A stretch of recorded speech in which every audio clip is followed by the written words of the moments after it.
Schönen guten Tag, liebe Seherinnen und Seher des YouTube-Kanals von International. Hier spricht Fritz Edlinger.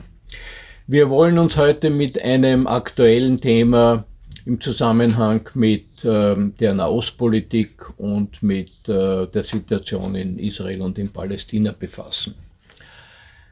Und zwar ist das ein Vorspann, ist ein Vorkommentar, und im Anschluss an diesen Text, an diese Erläuterungen und Stellungnahme meinerseits werden wir einen Teil eines Videos einer US-amerikanischen Webseite, sogenannte Electronic Intifada, veröffentlichen, wo dann zwei Sprecherinnen von betroffenen Organisationen erläutern, welche Bedeutung für sie konkret und für die gesamte Nahostpolitik, Palästina-Politik dieser Beschluss, um den es jetzt geht, hat. Es hat der israelische Verteidigungsminister Moshe Gantz vor wenigen Wochen, konkret am 19. Oktober, zunächst mit einem Befehl, mit einer Anordnung als Minister, sechs palästinensische Organisationen zu Terrororganisationen erklärt und mehr oder minder die sofortige Auflösung verlangt, beziehungsweise auch Angehörige, Funktionäre dieser Organisationen einfach eigentlich als Terroristen bezeichnet, die dann nach dem in Israel geltenden Strafrecht eben verhaftet, ins Gefängnis geworfen werden können, etc. etc. Diese sechs Organisationen sind großteils Menschenrechtsorganisationen. Es sind zum Großteil Organisationen, die es schon seit Jahrzehnten gibt und die sich vor allem einerseits um palästinensische Gefangene, um zu Unrecht verfolgte Aktivisten handelt und die auch weltweit anerkannt sind. Ich selbst in meiner anderen Funktion als Generalsekretär der Österreichisch-Arabischen Gesellschaft habe mit manchen davon mehrfach zu tun gehabt. Sie sind bei UNO-Konferenzen, sie sind auch beim Internationalen Strafgerichtshof tätig und diese Organisationen sollen jetzt im Wesentlichen als Terroristen bezeichnet, verfolgt und unterdrückt werden. Das ist tatsächlich eine neue Tonart der israelischen Regierung und das soll man wirklich auch all jenen sagen, die sich noch mit Freude daran erinnern, wie also bei den letzten israelischen Parlamentswahlen es endlich gelungen ist, den jahrzehntelangen autokratischen israelischen Ministerpräsidenten Bibi Netanjahu abzuwählen und durch eine bunte Koalition von 6 verschiedenen Parteien, von sehr linken, auch eine arabische Partei bis hin zu sehr rechten der Siedlerpartei zustande gekommen ist. Damals hatte man die Freude, endlich ist die Zeit mit Netanjahu vorbei und es wird eine andere, bessere Zeit in Palästina und auch in Israel anbrechen. Das ist ein Irrtum. Diese jüngste Anordnung beweist, dass diese Regierung um nichts besser ist als die früheren Regierungen unter Bibi Netanjahu. Manche meinen sogar, sie ist eigentlich noch um einen Deut schlechter und negativer, weil sie sich auf ein breites Spektrum verlassen kann, aber dieses Spektrum wird dominiert von einer Persönlichkeit, das muss man auch sagen. Der Ministerpräsident der neuen Israel, Bennett, ist ein ultrarechter Nationalist, Zionist, der jahrelang sogar führende Funktionen in der Siedlerbewegung gehabt hat und der noch immer sehr starke Beziehungen zu der Siedlerbewegung hat. Und im Wesentlichen ist die Siedlerbewegung die Speerspitze jener radikalen Israelis, jener radikalen Zionisten, die im Wesentlichen die Ansprüche, die legitimen Ansprüche des palästinensischen Volkes ignorieren. Dazu einige Beispiele. Das mit den 6 Terrororganisationen habe ich bereits gesagt. Aber es gibt eine Reihe von anderen Maßnahmen der letzten Wochen und Monate, die eigentlich zum Denken geben müssten. Und jene, die gemeint haben, wunderbar, die Zeit von Netanjahu ist vorbei, der ja ein großer Freund von Donald Trump war und von anderen rechtsgerichteten westlichen Politikern, dass diese Freude verfehlt ist und verkürzt war. Diese Regierung hat vor wenigen Wochen, Tagen eigentlich, angekündigt, den Bau von ungefähr 2000 neuen Siedlungen in den besetzten palästinensischen Gebieten. Ich möchte das jetzt nicht weiter ausbauen. Es ist wahrscheinlich hinlänglich bekannt, dass die israelische Siedlungspolitik x-fach international als völkerrechtswidrig, als gesetzeswidrig, als menschenrechtswidrig verurteilt wurde. Aber Israel fährt wie ein Panzer weiter. Seit Jahrzehnten wird palästinensisches Gebiet gegen jegliches Recht gestohlen und es werden israelische Siedlungen und Städte darauf gebaut. Also diese Siedlungspolitik geht intensiviert weiter in der neuen Regierung. In diesem Zusammenhang, das ist auch eine der Aufgaben des Herrn Gantz als Verteidigungsminister, wird auch die gesamte politische, administrative, rechtliche Kontrolle über die palästinensischen Gebieten noch weiter verschärft und verstärkt. Zusätzlich, das hat in den letzten Monaten ja schon auch in Europa und in den westlichen Staaten zu Diskussionen geführt, ist die Siedlerbewegung viel aktiver noch als unter Netanyahus Zeiten.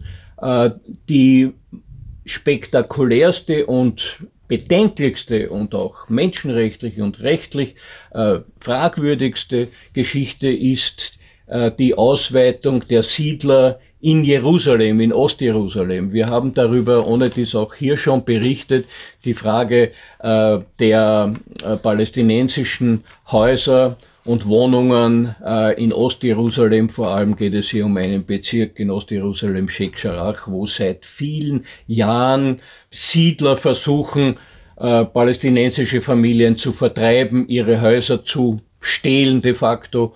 Und hier gibt es leider auch inzwischen bei den israelischen Gerichten eine klare Tendenz, im Wesentlichen halt die Politik, die Forderungen, die Aggression der Siedler zu unterstützen und im Wesentlichen wiederum einen weiteren Schritt zur Vertreibung von angestammten palästinensischen Menschen und Familien zu machen. Und der letzte, unter Anführungszeichen, Gag, das ist natürlich etwas besonders Ironisches, wenn man sich die jahrzehntelange enge Zusammenarbeit zwischen Israel und den Vereinigten Staaten von Amerika ansieht.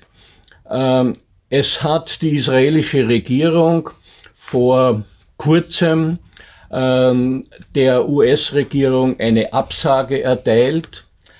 Das US-amerikanische Konsulat in Ost-Jerusalem, welches seit Jahrzehnten bestanden hat, das dann in den letzten Auseinandersetzungen um Jerusalem geschlossen wurde. Und das sollte jetzt wieder eröffnet werden. Das ist im Wesentlichen eine Institution der US-amerikanischen Regierung für palästinensische Familien, für palästinensische Menschen, die eben Visa benötigen, Bewilligungen, um in die USA zu reisen, Stipendien und so weiter und so fort. Und das sollte wiederum eröffnet werden. Und die israelische Regierung hatte auf gut Hebräisch gesagt die Chutzpe der US-Regierung, ohne die im Wesentlichen Israel ganz anders dastehen würde, zu sagen, das geht nicht. Wir erlauben nicht, dass ihr in Ost-Jerusalem diese Institution wieder eröffnet. Wenn ihr wollt, könnt ihr in Ramallah, in der Hauptstadt Palästinas, also in der Verwaltungsstadt der palästinensischen Autonomieverwaltung, ein Konsulat eröffnen. Das ist uns egal, aber nicht in Ost-Jerusalem, nicht in Jerusalem, weil nach unserer Diktion ist Jerusalem die vereinte, einige Hauptstadt Israels, was im Wesentlichen gegen Völkerrecht und auch gegen die Ansicht der Vereinten Nationen und aller wesentlichen Staaten der Welt ist.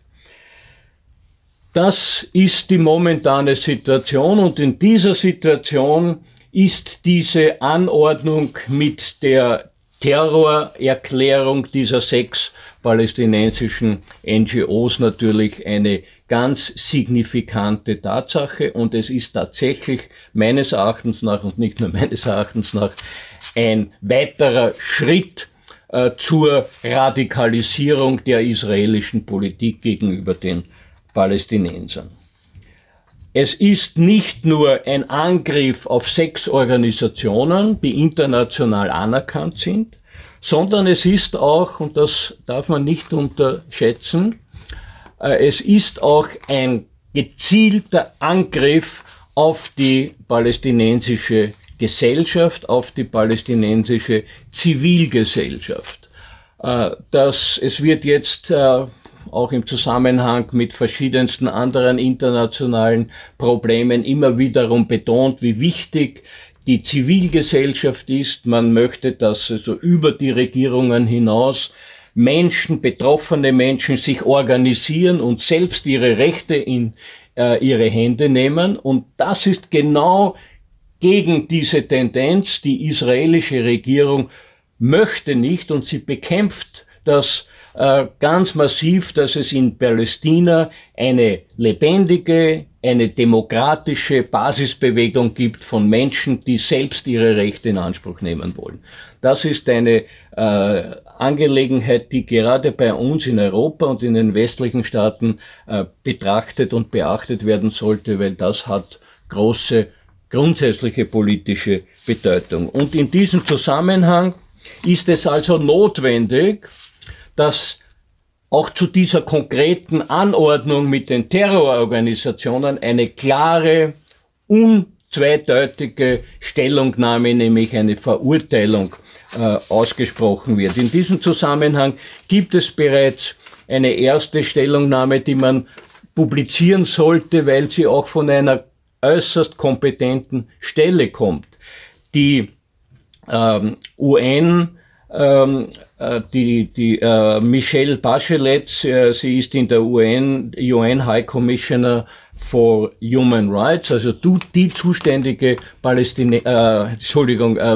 UN-Funktionärin, hat in einer ersten Stellungnahme, ich zitiere das aus ihrer Stellungnahme, Folgendes, und zwar am 26. Oktober, wenige Tage nach dieser Anordnung, erklärt: Israel's decision to designate 6 Palestinian civil society organizations as terrorist organizations is an attack on human rights defenders, on freedoms of association, opinion and expression, and on the right of public participation, and should be immediately revoked. Und später sagt sie noch, I call on the Israeli authorities to revoke their designations against Palestinian human rights and humanitarian organizations as terrorist organizations. Das ist eine eindeutige Stellungnahme. Leider, und hier komme ich jetzt zu Europa, zur europäischen Politik, die auch im Nahen Osten von der typischen europäischen Zweideutigkeit und Zurückhaltung charakterisiert ist, die wir auch in anderen Bereichen der Außenpolitik sehen. Es gibt noch keine europäische Stellungnahme. Heute ist November der 11., also das sind inzwischen 3 Wochen, mehr als 3 Wochen nach dieser Anordnung von Verteidigungsminister Gantz. gibt es keine europäische EU-Stellungnahme. Man hat im Rat der europäischen Außenminister bereits darüber diskutiert. Halleluja. Man hat sich nicht einigen können. Das ist ein weiteres Beispiel, wo wir in Europa hingekommen sind. Es gibt also keine Stellungnahme und man denkt nach.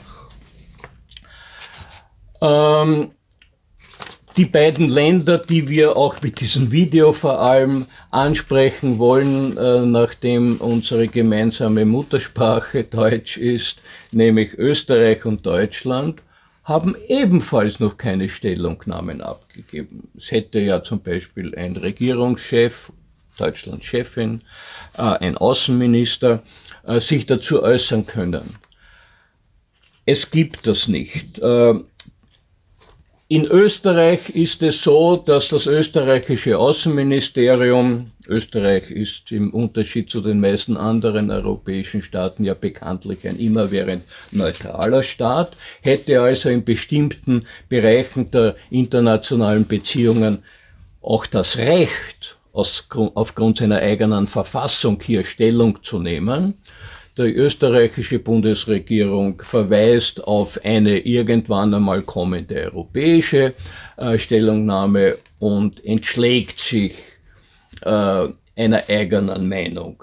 Was angesichts der unzweideutig pro-israelischen Politik der österreichischen Bundesregierung seit einigen Jahren keine weitere Überraschung ist. Also manche, die die Dinge hier in Wien verfolgen, erinnern sich sicherlich noch an die Affäre mit der Beflaggung des österreichischen Bundeskanzleramtes und des österreichischen Außenministeriums angesichts der jüngsten Kämpfe in und um Gaza mit der israelischen Flagge, was also auch in Österreich zu heftigen Debatten geführt hat und zu einer weit verbreiteten Kritik an dieser eindeutigen, neutralitätswidrigen Stellungnahme der österreichischen Bundesregierung zum Nahostkonflikt und zu Israel.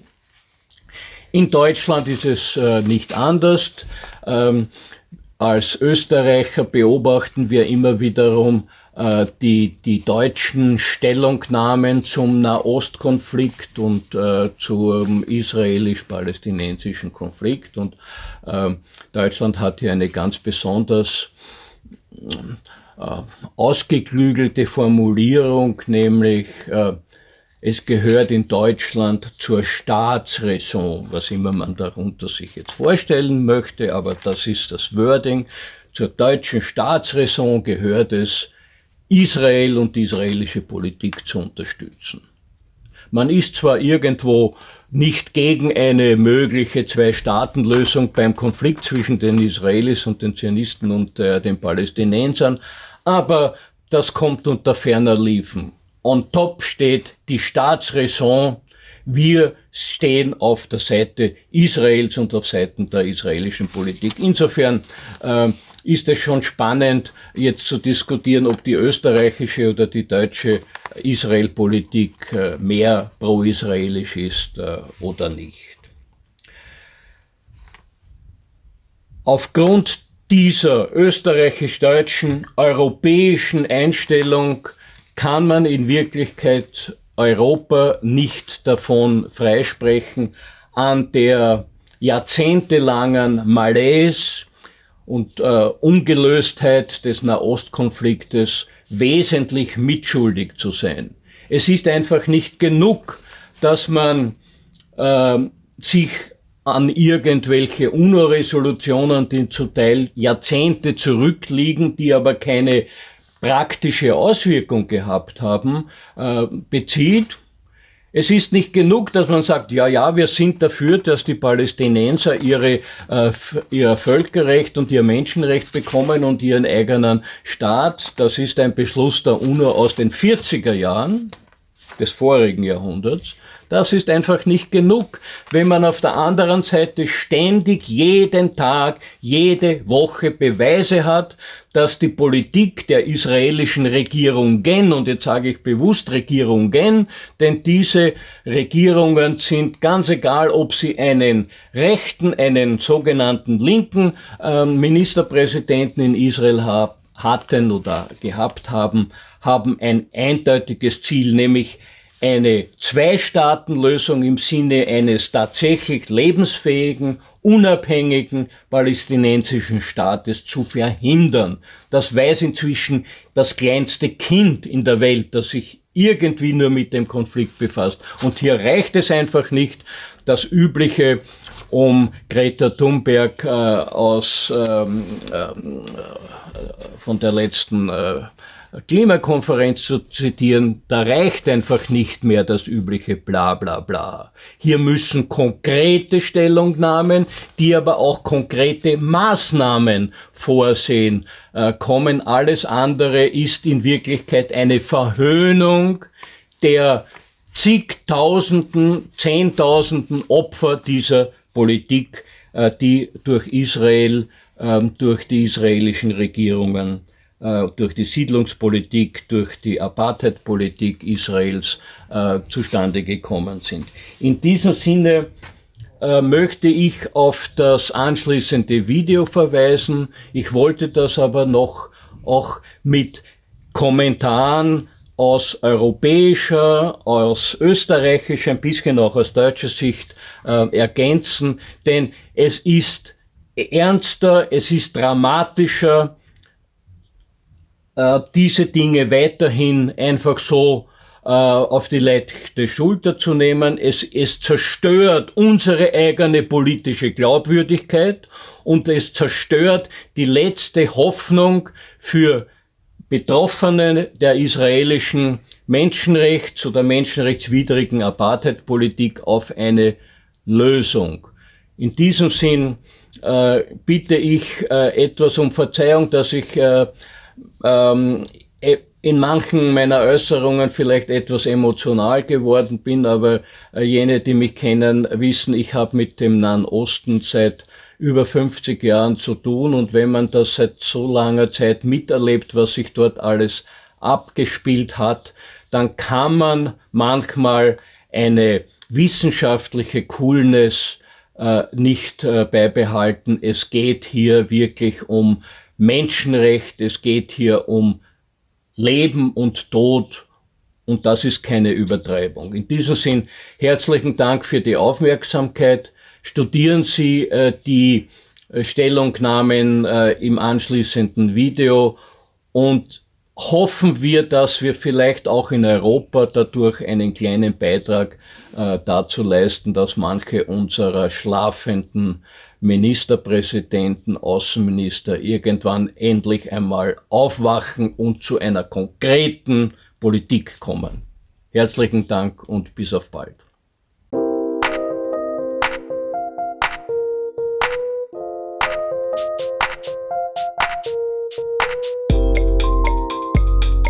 When we keep demanding Israel to revoke this decision, we're also empowering it to have more control over us. Like, is it by day and night they decide who's a terrorist organization and who's not? The Electronic Intifada. The Electronic Intifada. The Electronic Intifada. This is the Electronic Intifada podcast. I'm Nora Barrows-Friedman. And I'm Asa Winstanley.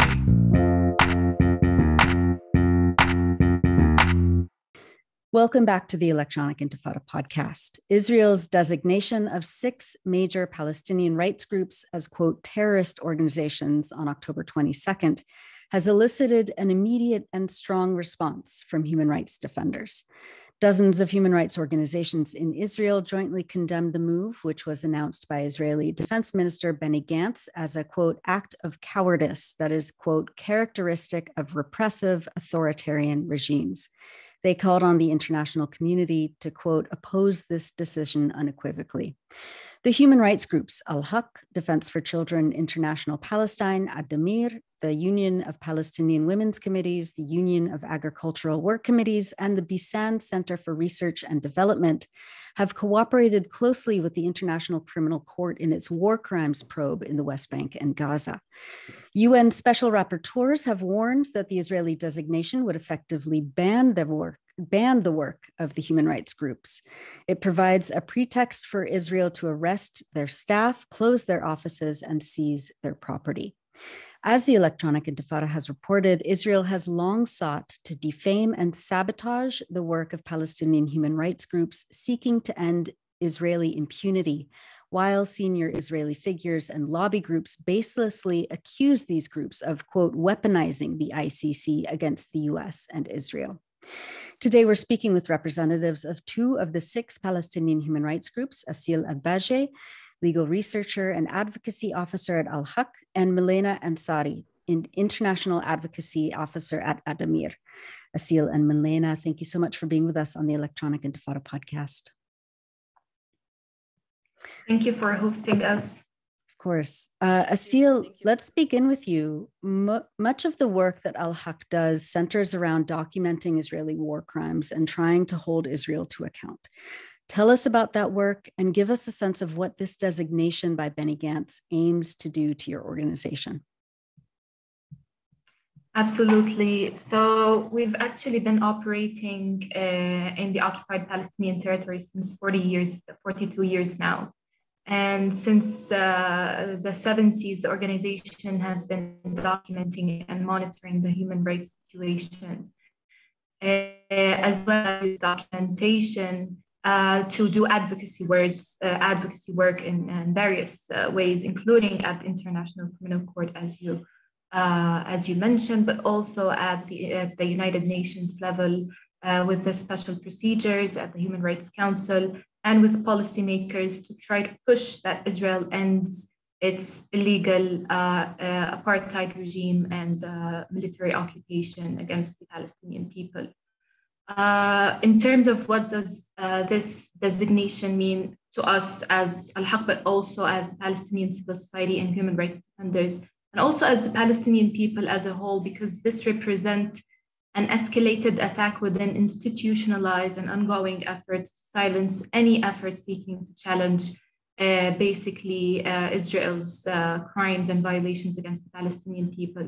Civil society groups, including Al-Haq in Palestine, seek to amplify what is going on the ground and to advocate for a better future for the Palestinian people. So we see it as part of the whole repression of the Palestinian people, but also our work has been also subjected to smear campaigns and intimidation by the Israeli occupying authorities since decades now, including death threats for individuals at Al-Haq, for example, related to our work at the International Criminal Court, but also arbitrary arrests. I think Milena can highlight more on that and the fact that we are also subjected to residence revocation. So this is part of an institutionalized effort to silence any effort, as I said. How do we respond to that is that our struggle as the Palestinian people will not stop with these failed attempts to silence our voices. We nonetheless are subjected to threats of being arrested and for our assets to be also confiscated as well. So we do need the international community and the global human rights movement to stand with us. Thank you. And Milena, talk about the work at Addameer, which advocates for the rights of Palestinian prisoners, as Asil mentioned. In 2019, your offices in Ramallah were raided and computer equipment was seized by Israeli occupation forces. The same thing happened to Defense for Children International Palestine's offices just weeks ago. Addameer has been under constant attack by Israel, as all the 5 other groups have been. Tell us about Addameer and how this designation is designed to stop your work. Yes, thank you. To begin with, Addameer, Prisoner Support and Human Rights Association, is a Palestinian non-governmental association that provides free legal aid to Palestinian political prisoners held both in Israeli prisons and under the Palestinian Authorities' prisons. We also advocate for the rights of Palestinian prisoners on an international and a national level. The documentation unit at Al-Damir, through their prison visits and legal files and cases, they have documented systematic and arbitrary policies by the Israeli prison services against the Palestinian prisoners, such as medical neglect, arbitrary collective punishment, isolation, and many other arbitrary and harsh ill treatment in prisons. As you mentioned, Al-Damir has been a target of this Israeli-led attacks for many years. This is an attack that has been ongoing by harassments of, as Asil mentioned, residency revocation, arbitrary arrests under administrative detention, which means without any charges or without any trial for an indefinite time. So this has been an escalation for a long time. During the raid in 2019, Al-Damir was taking on cases of torture, where detainees were subjected to extreme torture techniques against them during interrogation, where one of them, within 48 hours, he was taken to the hospital and under critical, his life was at imminent risk. So when Israel feels that the work of human rights organizations is really taking action and maybe is asking accountability in a strong voice, they start attacking in bizarre and arbitrary measures, such as the decision of designating our legitimate human rights work as terrorist. This is absolutely bizarre, but this is truly not surprising because the international community has been silent with everything that has been going on. Shada Audi, the director of the health work committees, is now in detention under ill and arbitrary conditions, and she's the director of the health work committees.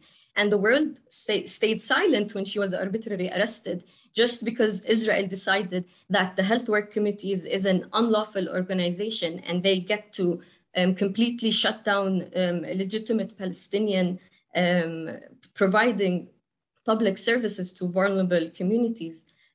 So we do also have to let the international community know that, now is the time to actually stand up with the six. And when we say six, it's not only these six organizations, we're saying the Palestinian people as a whole. Sorry, just to one thing, when we keep demanding Israel to revoke this decision, we're also empowering it to have more control over us. Like, is it by day and night they decide who's a terrorist organization and who's not, depending on how far they're getting in the international community? So this must end. We must not bow down to this harassment and bullying. Yeah, thank you. UN human rights experts warned that, quote, this designation is a frontal attack on the Palestinian human rights movement and on human rights everywhere. Can you talk a little bit more about the ramifications of this designation? Al-Damir, for example, advocates for Palestinian political prisoners. As you mentioned, some of its officers have been arbitrarily arrested and detained.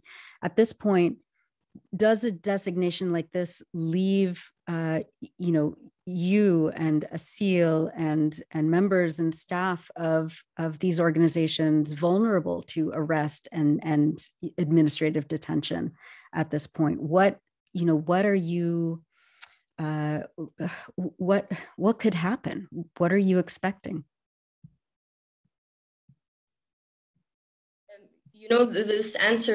My answer could come in different aspects. We're talking about the defunding from the sponsors.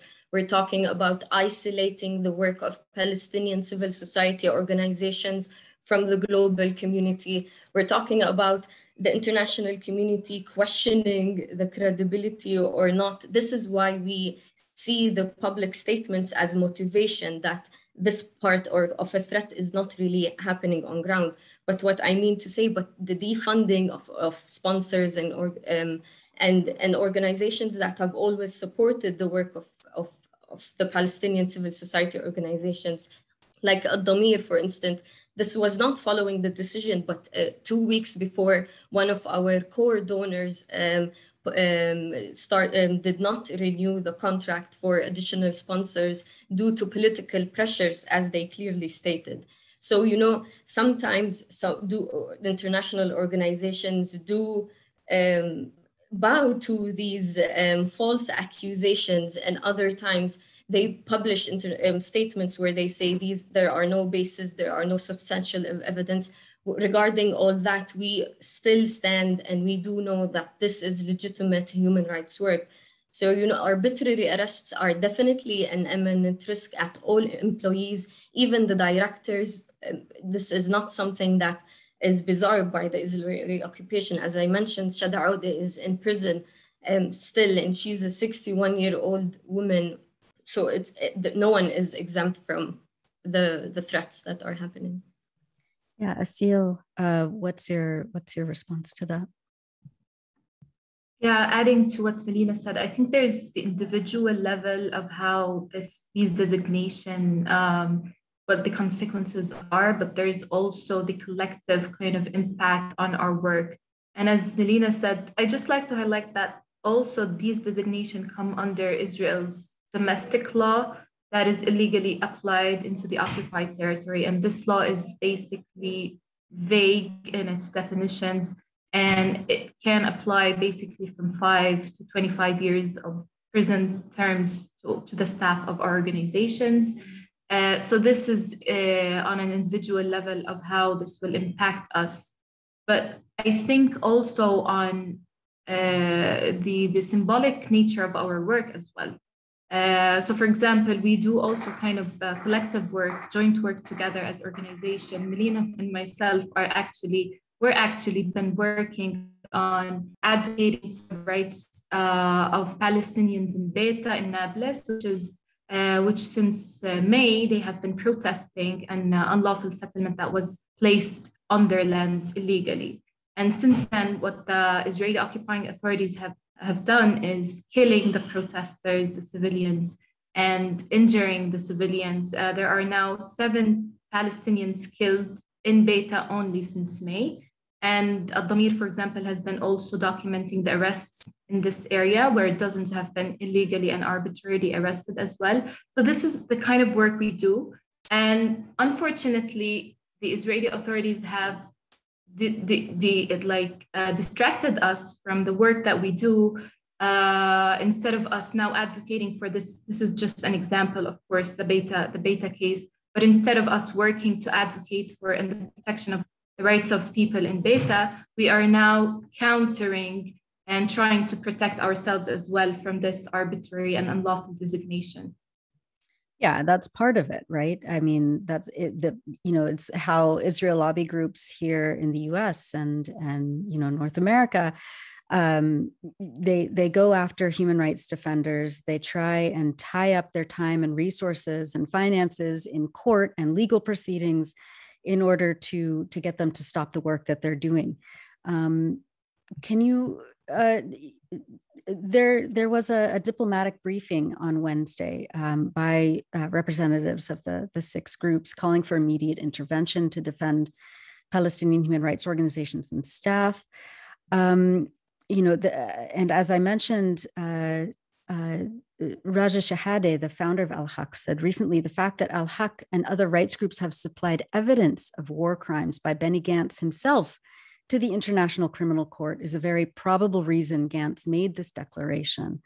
What can you say about Gantz's personal connection to declaring Al-Haq and Ad-Damir and the others as terrorist organizations, and the way that Israel itself, through the last 73 years, has been attempting to silence and attack any international body that could enact consequences for the entire Israeli project?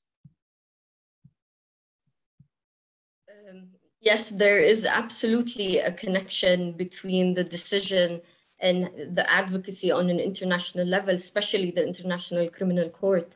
Both our organizations and the DCI and other Palestinian civil society organizations are doing legal documentation to the ICC after their decision to open an investigation. Al-Damir is representing 3 victims before the ICC who are children, prisoner children who were transferred illegally inside the occupying territory, which is illegal under international law and international criminal law. And DCIP is also on representing victims before the ICC, as well as Al-Haq has many documentation regarding the systematic and widespread attacks and crimes against humanity that the Israeli occupation is doing on ground. So it's completely true. And since the decision of opening the investigation, it seems like things are moving on in the international community regarding the ICC. So we believe, like, as Asil mentioned, it is a distraction for our work. There is so many violations of human rights that are being documented. And instead of following up on that or prosecuting and asking for accountability regarding these crimes, we're here advocating all together jointly to defend what Israel is crying wolf about. And the international community is just watching to see what secret evidence there is. This is completely bizarre at this point. Asil, did you want to add to that? Yeah, I can only say that we also see this as like a failed attempt after several years and decades of smearing campaigns and intimidations to Palestinian civil society organizations and human rights defenders. Like Israel have failed to challenge our work based on evidence or on law. So now it is trying to criminalize the whole Palestinian civil society work. And it is indeed related to our work towards accountability, but also there's widespread and mounting recognition of Israel as an apartheid regime as well by states and by the United Nations and by global civil society. So this is kind of intimidating Israel to eliminate any voice trying to expose its crimes and its or efforts seeking accountability, basically. Finally, what are the next steps for your organizations now? And what can people around the world do to make their voices heard at the international level? I know that, in terms of like even financial support, it's almost impossible for people here in the US and in Europe to donate via PayPal or anything like that, because Israel has completely banned the use of monetary exchange platforms to support your work. What can people do right now?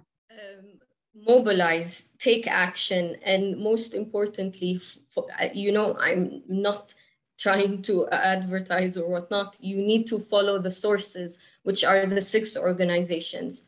We are calling for actions daily. We are calling for stands and rallies, actions for specific organizations or for individuals or for politicians. We're trying as much as possible to allow the international community to take its role regarding what's happening right now. So now is the time to really wake up and take action, whether it is with statements or speaking up to your parliamentarians, your elected officials. These are the specific, the broader demands. I think, Asil, if you'd like to add to that, but it's important to really not think or take this lightly. Arbitrary measures will come escalating after this, so we do need to take action as soon as possible. Yeah, I can only add that we are at risk at now. So we need protection, and protections comes from action. And as Melina said, one way to do so is to pressure policymakers by, like, individuals can pressure their policymakers to call on Israel to end this designation, and also to revoke the law itself. And any effort basically that Israel does to silence Palestinian resistance and voices against its violations. In relation to donors, I would say that this is donors, but also the international community who is supporting Palestinian civil society. This is the time, because we've been repeating the same demands since decades in relation to different violations that Israel has done since decades. But now is the time to actually act on their international obligations to pressure Israel to end the whole illegal situation against the Palestinian people as a whole.